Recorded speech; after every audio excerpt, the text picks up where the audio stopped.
రాజేష్ ఈరోజు సాయంత్రం LB stadium వేదికగా మల్కాజ్గిరి అలాగే చేవెళ్ళ అలాగే సికింద్రాబాద్ పార్లమెంటు నియోజకవర్గాలకు సంబంధించిన ప్రచార కార్యక్రమం మొదలు కాబోతోంది. ఈ ఎల్బీ స్టేడియం వేదికగా రాష్ట్ర ముఖ్యమంత్రి టీఆర్ఎస్ అధినేత కేసీఆర్ గారు ప్రచార పర్వాన్ని ముందుకు తీసుకెళ్లబోతున్నారు, దిశానిర్దేశం చేయబోతున్నారు. దీంతో పాటు పార్టీకి సంబంధించిన నేతలకు దిశానిర్దేశం చేయడంతో పాటు ప్రజలను కూడా పెద్ద ఎత్తున ఉద్దేశించి మాట్లాడబోతున్నారు. టీఆర్ఎస్ పార్టీ అధికారంలోకి వచ్చిన తర్వాత ప్రధానంగా గ్రేటర్ హైదరాబాద్ పరిధిలోని అత్యంత కీలకమైన ఈ నియోజకవర్గాల పరిధిలో జరిగిన అభివృద్ధి కావచ్చు, ప్రణాళికలు కావచ్చు, వాటి ఫలితాలు కావచ్చు, ప్రజలకు ఏ విధంగా అందుతున్నాయనే దానిపై కూడా స్పష్టమైన ఒక సంకేతం ఇచ్చే అవకాశం కనిపిస్తుంది. రానున్న రోజుల్లో కూడా ఎలాంటి ప్రణాళికలతో రాష్ట్ర ప్రభుత్వం ముందడుగు వేయబోతుందో కూడా ఇదే వేదికగా ముఖ్యమంత్రి టీఆర్ఎస్ అధినేత కేసీఆర్ గారు ప్రసంగించబోతున్న ఈ నేపథ్యంలో ముఖ్యమంత్రి గారి సభకు సంబంధించి భారీ బహిరంగ సభకు సంబంధించిన ఏర్పాట్లన్నీ కూడా పూర్తయిపోయాయి. ఇదే వేదిక నుంచి సభ జరగబోతుంది. మనం ప్రస్తుతం వేదికపై ఉన్నాం. ఇదే ఏర్పాట్లను పర్యవేక్షించడానికి ఇప్పటికే మనం చూస్తున్నాం మంత్రి తలసాని శ్రీనివాస్ యాదవ్, అలాగే మేయర్ బొంతు రామ్మోహన్, అలాగే డిప్యూటీ మేయర్ బాబా ఫసియుద్దీన్ ఈరోజు ఉదయం నుంచి కూడా ఇక్కడే ఉండి ఏర్పాట్లన్నీ కూడా పరిశీలిస్తున్న పరిస్థితి కనిపిస్తోంది. పెద్ద ఎత్తున జన సమీకరణ కూడా జరగబోతోంది. లక్షల సంఖ్యలో ఈరోజు సాయంత్రం ప్రజలందరూ కూడా ఇక్కడికి చేరుకోబోతున్నారు. అలాగే పార్టీలకు సంబంధించిన నేతలు కూడా పెద్ద ఎత్తున రాబోతున్నారు. పెద్ద ఎత్తున వారందరిలో కూడా ఉత్సాహం ఉంది. హైదరాబాద్ వేదికగా జరగబోతున్న పార్లమెంటు నియోజకవర్గాలకు సంబంధించిన ప్రచారంలో తొలి సభ కాబట్టి అందరిలో కూడా ఎంతో ఆసక్తి నెలకొన్న సందర్భాన్ని మనం చూస్తున్నాం. ఈ నేపథ్యంలో ఈరోజు సాయంత్రం అంతా కూడా ఈ ప్రాంతం అంతా కిక్కిరిసిపోతా ఉంది. దీంతో పాటుగా చుట్టుపక్కల ప్రాంతాల ప్రజలకు ఎలాంటి ఇబ్బంది తలెత్తకుండా, అలాగే రవాణాకు సంబంధించి కూడా ట్రాఫిక్ ఇబ్బందులు తలెత్తకుండా ఉండేందుకు అవసరమైన చర్యలు కూడా తీసుకున్న పరిస్థితి కనిపిస్తుంది. ఈ నేపథ్యంలో ఈరోజు సాయంత్రం ముఖ్యమంత్రి కేసీఆర్ గారి ప్రసంగం ఏ విధంగా ఉండే అవకాశం కనిపిస్తుంది, ఎలాంటి అంశాలను ప్రస్తావించే అవకాశం ఉందో తెలుసుకునే ప్రయత్నం చేద్దాం. మనతో పాటు మాట్లాడడానికి మంత్రి తలసాని గారు ఉన్నారు. తలసాని గారు, హైదరాబాద్ వేదికగా అత్యంత కీలకమైన పార్లమెంటు నియోజకవర్గాల ప్రచారం జరగబోతుంది. ఎలాంటి అంశాలను ప్రస్తావించే అవకాశం ఉంది, ఏర్పాట్లు ఎంతవరకు వచ్చాయి? ఇప్పుడు ఏర్పాట్ల విషయానికి చాలా బ్రహ్మాండంగా జరుగుతున్నాయి. మీరందరూ చూస్తుంటారు. ఒక రాజకీయ పార్టీ మీటింగ్ ఇది అయితే బ్రహ్మాండంగా జరగాలి. రెండోది, టోటల్గా మన రాష్ట్రంలో దేశంలో కూడా పార్లమెంట్ ఎన్నికలు జరుగుతున్నాయి కాబట్టి ఒక రాజకీయ పార్టీగా జరిగేటువంటి అరేంజ్మెంట్స్ జరుగుతున్నాయి. ప్రజలు కూడా చాలా భారీ ఎత్తున రావడం జరుగుతుంది. రెండోది, హైదరాబాద్ ప్రజలు కూడా వాలంటరీ కూడా రావడం జరుగుతుంది. ఎందుకంటే మంచి గవర్నమెంట్ ఉంది మాకు. 5 సంవత్సరాలు కంప్లీట్ అయింది. గత ప్రభుత్వాలను ఇప్పుడు పోల్చుకుంటే ఎక్కడ కూడా పోలికలు కూడా లేవు. అంటే 24 గంటల కరెంటు, డ్రింకింగ్ వాటర్ కానీ, రోడ్డు కనెక్టివిటీ, ల్యాండ్ ఆర్డర్ కానీ.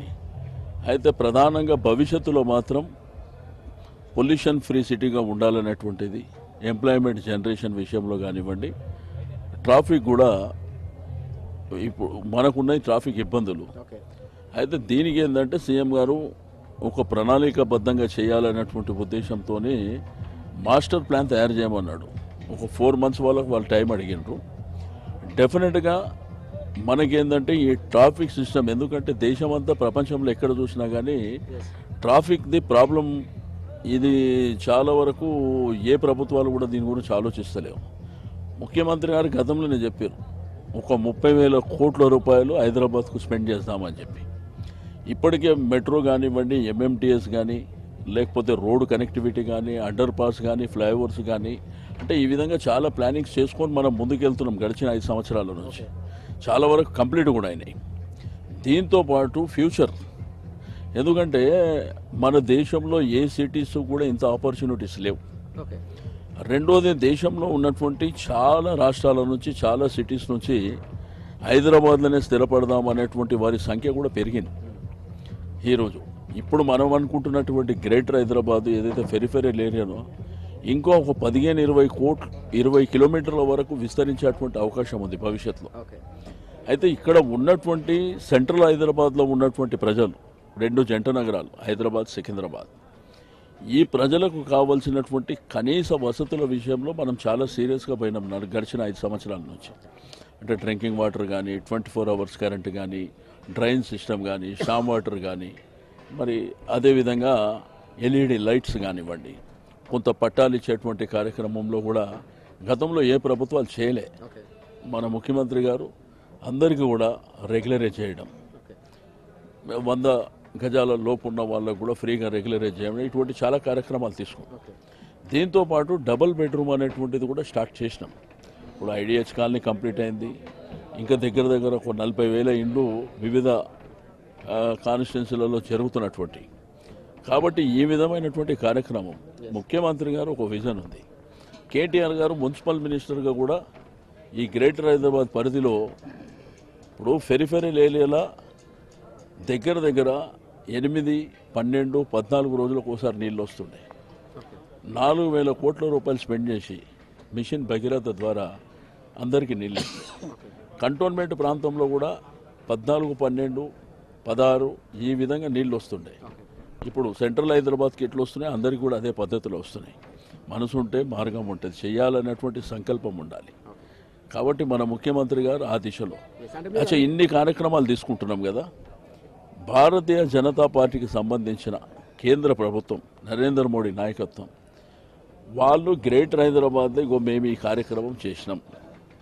తెలంగాణ రాష్ట్రంలో ఇగో కేంద్రం నుంచి ఏ ఒక్కటన్నా చెప్పే పరిస్థితి లేదు. అదే తెలంగాణ రాష్ట్ర సమితి టీఆర్ఎస్ ప్రభుత్వం 100 చెప్తాం. కళ్యాణ లక్ష్మి షాదీ ముబారక్ చెప్తాం, పెన్షన్లు ఇచ్చే కార్యక్రమం చెప్తాం, డబుల్ బెడ్రూమ్ చెప్తాం, అదేవిధంగా కేసీఆర్ కిట్టు విషయంలో చెప్తాం, ఎంప్లాయ్మెంట్ జనరేషన్ విషయంలో చెప్తాం, సెల్ఫ్ ఎంప్లాయ్మెంట్ గురించి చెప్తాం.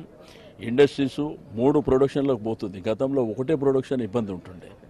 ఐటీ సెక్టార్ విస్తరించింది. ఈ విధంగా చాలా కార్యక్రమాలు మేము చెప్తాం. కానీ బీజేపీలో మీరు చూడండి స్టేట్మెంట్స్ మతం ఎంఐఎంతో మీరు కొల్లీడైనరు గీవే తప్ప ఏమీ లేదు వాళ్ళు చెప్పనీకి. ఇక కాంగ్రెస్ వాళ్ళ గురించి ఎవడు పట్టించుకుంటలేడు, ఎందుకంటే కాంగ్రెస్ పని ఖాళీ అయిపోయింది. అంటే ఇక్కడ ముఖ్యమైన అంశం వస్తుంది. జీహెచ్ఎంసీ పరిధిలో మనం చూసాం, గతంలో ఎప్పుడు లేని విధంగా ఒక చారిత్రాత్మకమైన విజయాన్ని గతంలో టీఆర్ఎస్ పార్టీ సొంతం చేసుకుంది. కేటీఆర్ గారు విస్తృతంగా ప్రచారం నిర్వహించారు. ఆయన వర్కింగ్ ప్రెసిడెంట్ అయిన తర్వాత పార్లమెంట్ ఎన్నికలు జరగబోతున్న ఈ తరుణంలో గ్రేటర్ హైదరాబాద్కు సంబంధించి కూడా ఆయన విస్తృతంగా ప్రచారం నిర్వహించబోతున్నారు. రోడ్ షోలు కూడా జరగబోతున్నాయి. ఎట్లాంటి ప్రభావం ఉండే అవకాశం కల్పిస్తుంది, ఎలాంటి ఉత్సాహం ఉంది? ఇప్పుడు డెఫినెట్గా వర్కింగ్ ప్రెసిడెంట్గా కేటీఆర్ గారు కాకముందే గ్రేటర్ హైదరాబాద్లో తన ముద్ర ఉన్నది. ఎందుకంటే మాకు మున్సిపల్ ఎలక్షన్ లోపల మాకు స్టార్ క్యాంపెయినర్గా ఉన్నారు ఆయన. మీకు రోడ్డు షోలు తీసుకుంటే యమాహిమీలు కూడా నరేంద్ర మోడీ వచ్చిండప్పుడు, చంద్రబాబు నాయుడు వచ్చిండు, ఈయన రోడ్డు షో ముంగట వాళ్ళు ఎక్కడ నడవలే. రెండోది ఆయన మున్సిపల్ మినిస్టర్ కాబట్టి ఆ కార్యక్రమం చేస్తూ, రెండోది మన వాళ్ళు గెలిచిన తర్వాత హైదరాబాద్ మీద తన బ్రాండ్ చూపించాడు మున్సిపల్ మినిస్టర్గా. అంటే మనకు ఓన్లీ ఎలక్షన్ ప్రచారమే కాదు, ఇగో ఈ కార్యక్రమాలు చేయాలని తనకు విజన్ ఉంది హైదరాబాద్ మీద. దాంతోపాటు అసెంబ్లీ ఎలక్షన్లో కూడా తన ముద్ర ఉంది. అసెంబ్లీ ఎలక్షన్ కార్పొరేషన్ ఎలక్షన్ కంటే ఎక్కువ జనం వచ్చారు ఏది మన రోడ్ షోలో. ఇప్పుడు కూడా 4, 5, 6, 7 మన సికింద్రాబాద్ పార్లమెంట్లో వారి పర్యటన ఉంది. డెఫినెట్గా ప్రజలలో అంటే ఇప్పుడు మామూలుగా రాజకీయ పార్టీ అంటే నాయకుల కార్యకర్తలకు ఉత్సాహం ఉంటుంది, వస్తారు. కానీ ప్రజలు రావడం అనేది నేను ఫస్ట్ టైం చూస్తున్నాను. నాకు 30 ఏళ్ళ అనుభవం ఉంది హైదరాబాద్ మీద. బట్ కేటీఆర్ గారు వస్తుంటే ప్రజలు ఎక్కడ చూసినా కానీ యువతరం కానివ్వండి, మహిళలు కానివ్వండి, పెద్ద మనుషులు కానివ్వండి, అందరూ కూడా ఈ గవర్నమెంట్ చాలా అంటే దాని అర్థం ఏంటంటే వాళ్ళంత పెద్ద ఎత్తున రావడానికి ఈ గవర్నమెంట్ చాలా బ్రహ్మాండంగా పనిచేస్తుంది, మీరు మున్సిపల్ మినిస్టర్గా చాలా బాగా పనిచేస్తున్నారని ఆ సంఘీభావం. కాబట్టి డెఫినెట్గా ఈ రోజు ఏంటంటే ఈ దేశంలో మన ముఖ్యమంత్రి గారికి ఉన్న విజన్ ఎవరికి లేదు. ఇప్పుడు గతంలో 24 గంటల కరెంట్ లేదు. తెలంగాణ రాష్ట్రంలో రైతులకు ఇస్తుండ్రు, గృహాలకు ఇస్తుండ్రు, ఇండస్ట్రీస్కి ఇస్తుండ్రు, ఐటీ సెక్టార్ వ్యాపార రంగంలో ఇస్తుండ్రు. ఇప్పటికీ కూడా ఛాలెంజ్ చెప్తున్న దేశంలో 24 గంటల కరెంట్ ఎవరు ఇస్తారో చెప్పాలి. రైట్, ఇక్కడ మరో కీలకమైన అంశం వస్తుంది లా అండ్ ఆర్డర్కు సంబంధించి. అంటే రాజకీయపరమైన విమర్శలు మన పక్క రాష్ట్రం వైపు నుంచి చూస్తున్నాం. హైదరాబాద్ అనేది మోస్ట్ సేఫెస్ట్ సిటీ అని చెప్పేసి అనేక సర్వేలు వచ్చింది. కానీ పక్క రాష్ట్రం నుంచి ఇక్కడ స్థిరపడిన వారిపై దాడులు జరుగుతున్నాయని రకరకాల ఆరోపణలు ఇటీవల కాలంలో చూసాం. దాన్ని ఎట్లా చూస్తాం? మన హైదరాబాద్ పోలీసుకు ఈ దేశంలో మంచి పేరుంది. మీకు అనేక సందర్భాల్లో కేంద్ర ప్రభుత్వం మన హైదరాబాద్ పోలీసునే ఉపయోగించుకుంటుంది. అయితే హైదరాబాద్ సిటీలో తెలంగాణ స్టేట్లో లా అండ్ ఆర్డర్ విషయంలో ఎంత పకడ్బందీగా ముఖ్యమంత్రి గారు ఉన్నారో మనకందరికీ తెలుసు. అంటే ప్రజలకు ఎటువంటి ఇబ్బందులు లేకుండా చూసుకుంటారు. కమాండ్ కంట్రోల్ మీరు చూస్తున్నారు, అతి షార్ట్ టైం లోపల ఇనాగ్రేషన్ చేయబోతున్నారు, ఎందుకంటే బిల్డింగ్స్ కూడా కంప్లీట్ అయినాయి. ఇక పక్క రాష్ట్రం చంద్రబాబు నాయుడు గారిని చూసి నవ్వాలా, ఏడవాలా, మనం ఏం మాట్లాడుతున్నాము, ప్రజలు ఏమనుకుంటున్నారు అనేటువంటి ఆలోచన ఒక రాష్ట్ర ప్రభుత్వంగా, ఒక పార్టీగా, 40 ఏళ్ళ ఇండస్ట్రీ నువ్వు చెప్పు. ఇది చేసిన అని. ఆయన పొద్దున మార్నింగ్ లేచినప్పటి నుంచి రాత్రి పడుకునే వరకు మధ్యరాత్రి ఎప్పుడన్నా మేలుకొస్తా కూడా కేసీఆర్ అంట. ఆ పరిస్థితి వచ్చేది. ఇప్పుడు ఆయన ఎంత దరిద్రంగా మాట్లాడుతుండంటే 30 ఏళ్ళు 20 ఏళ్ళు 10 ఏళ్ళ నుంచి ఆంధ్ర వాళ్ళు వచ్చి ఇక్కడ స్థిరపడ్డారు. అందరితో కలివిడిగా ఉన్నారు. అందరూ కూడా ఒక కుటుంబంలాగా ఉన్నారు.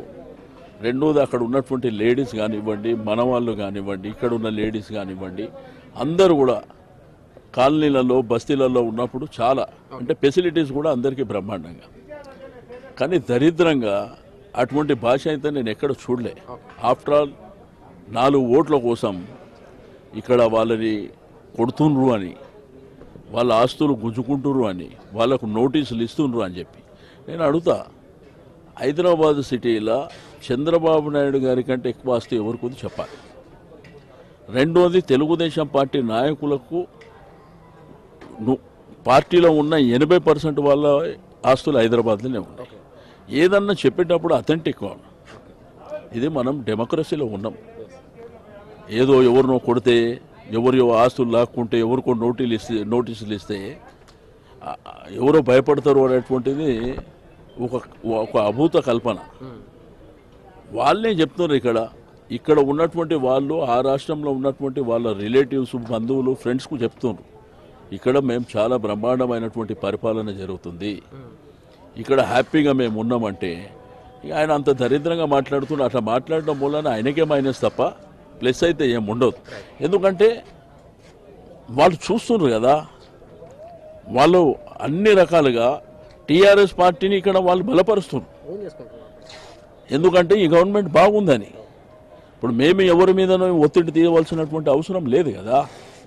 కానీ మాట్లాడవచ్చు రాజకీయాలలో, కానీ ఇంత దరిద్రం నీచంగా మాట్లాడడం అనేది కరెక్ట్ కాదు.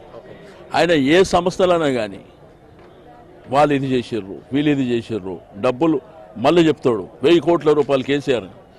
అసలు తెలుగు రాష్ట్రాలల్లో ఎలక్షన్లలో డబ్బుల ప్రభావమే నీ దరిద్రమైనటువంటి ఆలోచనతో వచ్చింది. ఇక్కడ డబ్బులు ఉంటాయా? అక్కడికి పంపించడానికి డబ్బులు ఎక్కువ ఉన్నాయా? ఇప్పుడు నేను పోనీ అక్కడ జనానికి చెప్తున్నావు, ప్రెస్లో చెప్తున్నావు, నేనైతే ఆయన స్టూడెంట్ని కదా, నాకు తెలుసు కదా, నేను కూడా 20 ఏళ్ళు రాజకీయం చేసిన కదా. డబ్బుల ప్రవాహంలాగా ఎట్లా ఖర్చు పెడతాడో నాకు తెలుసు. ఒక అసెంబ్లీకి కోట్ల రూపాయలు. ఇంత ఎందుకంటే మా కూటమిలో ఎంతమంది పోటీ చేశారు? మొన్న టీడీపీ వాళ్ళు ఎంతమంది చేశారు? టీడీపీ వాళ్ళకి డబ్బులు ఇచ్చే, కాంగ్రెస్ వాళ్ళకి డబ్బులు ఇచ్చే, రెడ్ హ్యాండ్గా కూడా కొన్ని దొరికినాయి, మనం చూసినాం. ఎంత పబ్లిసిటీ పిచ్చి అంటే ఒకవేళ టీవీలు ఇట్లా కనిపించకపోతే ఇక ఆ రోజే మనిషి ఇక కోమలకు వెళ్ళిపోతాడు. ఆ పరిస్థితులు ఉంటాయి. కాబట్టి నేనేమంటా అంటే, మీరు 40 ఏళ్ళ ఇండస్ట్రీ, ఈ దేశంలో మీకంటే అనుభవం ఉన్నటువంటి వ్యక్తి లేరంటారు. మీరు మాట్లాడే భాష మాట్లాడితే హైదరాబాద్ నేను కట్టిన అంటాడు, హైదరాబాద్ ఆయన కట్టిండంట. ఇక మరి నిజాము అలా కుటుంబం పోయి ఆత్మహత్య చేసుకోవాలన్నా? 430 సంవత్సరాల చరిత్ర ఉంది హైదరాబాద్కు. ఇక రేపు చార్మినార్ నేనే కట్టినా, గోల్కొండ నేనే కట్టినా అంటే ఇక మన కర్మ తలకుతుకోవాలి. ఇవన్నీ జరుగుతున్నప్పుడు నేను ఓకే, అమరావతి ఎందుకు గట్ల 5 ఏళ్ళ అవకాశం వచ్చింది. పోనీ కనకదుర్గ టెంపుల్ ముందు ఉన్నటువంటి ఫ్లైఓవర్ ఎందుకు గట్లే అది చెప్పు. అన్నీ గ్రాఫిక్స్ చూపించి, సింగపూరు, మలేషియా ఇవన్నీ చూపించి లాస్ట్ ఒక బాహుబలి సినిమా కూడా చూపించాలి. కాబట్టి నేనేమంటా అంటే, ఒక నాయకుడు అనగానే ప్రజలు ఎక్స్పెక్ట్ చేస్తారు, నాయకుడు నోటి నుంచి ఏమొస్తుంది. ఎందుకంటే అనుభవంలో ఉండాలి కదా. ఇప్పుడు మన ముఖ్యమంత్రి గారు ఎలక్షన్లో చెప్పాను, నేను ఏమి చేసినా అనేది మీ అనుభవంలో ఉంది అని చెప్పాడు. ఆయన అవన్నీ ఏమీ లేదు. పొద్దున్న లేవగానే అసెంబ్లీ ఎలక్షన్, పార్లమెంట్ అసెంబ్లీ జరుగుతుంది. కేసీఆర్ గారిని ఎంత తీటాలి? మొన్న ఆయన వివేకానంద రెడ్డి ఏదో మర్డర్ అయింది కదా, అది ఎంతసేపు మాట్లాడాలి? అదే తప్ప ఇది చేసిన అని చెప్పుకునే పరిస్థితి లేదు. కాబట్టి ఇక్కడ 101% టీఆర్ఎస్ పార్టీకి సంబంధించిన 16 సీట్లు మనం గెలుస్తాం. ఎందుకంటే ప్రజలకు ఆ విశ్వాసం ఉంది. ఈ 16 రేపు భవిష్యత్తు చూడండి, బీజేపీ కాంగ్రెస్ లేనటువంటి ప్రభుత్వం వస్తుంది. ఫెడరల్ ఫ్రంట్ ఏ ఆలోచన అయితే చేసిండు, ఇక కాంగ్రెస్ బీజేపీ మాట్లాడుతుండు 16తో ఏమవుతుందని. రెండుతోనేమో తెలంగాణ వచ్చింది.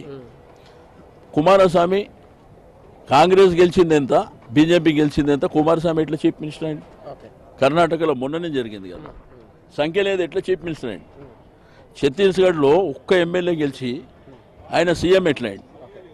అంటే వీళ్ళు ఏంటంటే ఇక ఏది పడితే అది మాట్లాడతామని చెప్పేసి, అందుకే తోడు దొంగలు కాంగ్రెస్ బీజేపీ ఈ దేశంలో.